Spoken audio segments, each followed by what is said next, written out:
કેન્દ્રીય અનુસૂચિત આયોગના ચેરમેન કિશોર મકવાણા મોડાસા શહેરના અને સુરતમાં રહીને અભ્યાસ કરતા મૃતક તબીબ ડૉક્ટર હર્ષ પંડ્યાના પરિવારજનોને સાંત્વના પાઠવવા પહોંચ્યા હતા. મૃતકના પરિવારજનો સાથે મુલાકાત કરી કિશોર મકવાણાએ સમગ્ર મામલે પરિવારને ન્યાય અપાવવા માટે અનુસૂચિત આયોગ દ્વારા શક્ય તમામ પ્રયાસો કરવાની ખાતરી આપી હતી. કિશોર મકવાણાએ જણાવ્યું હતું કે સમગ્ર ઘટનામાં જિલ્લા કલેક્ટર, જિલ્લા પોલીસ વડા તેમજ સુરતના એસીપી સાથે પણ આયોગ દ્વારા સંકલન કરાઈ રહ્યું છે અને મૃતકના પરિવારને ન્યાય મળે તે માટે તમામ પ્રયત્ન કરાશે. ઉલ્લેખનીય છે કે થોડા સમય પહેલા સુરતની મેડિકલ કોલેજમાં હર્ષ પંડ્યાએ રેગિંગની ઘટનાને કારણે જીવન ટૂંકાવ્યું હતું.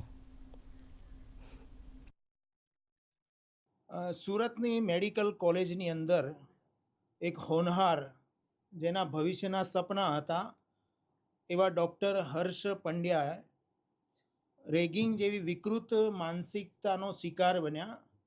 એમણે આત્મહત્યા કરી. રાષ્ટ્રીય અનુસૂચિત જાતિ આયોગ દ્વારા આજે હર્ષ પંડ્યાના જે પરિવારજનો છે, મોડાસા ખાતે રહે છે, એ પરિવારજનોના દુઃખમાં સહભાગી થવા માટે આયોગ તરફથી હું અહીંયા આવ્યો હતો. પરિવારને મળ્યો, એમના દુઃખમાં સહભાગી થયો છું અને એ પરિવારને ન્યાય મળે અને ભવિષ્યની અંદર આવો કોઈ હોનહાર યુવાન આવી વિકૃત માનસિકતાનો ભોગ ન બને એ માટે આયોગ નજર રાખી રહ્યું છે.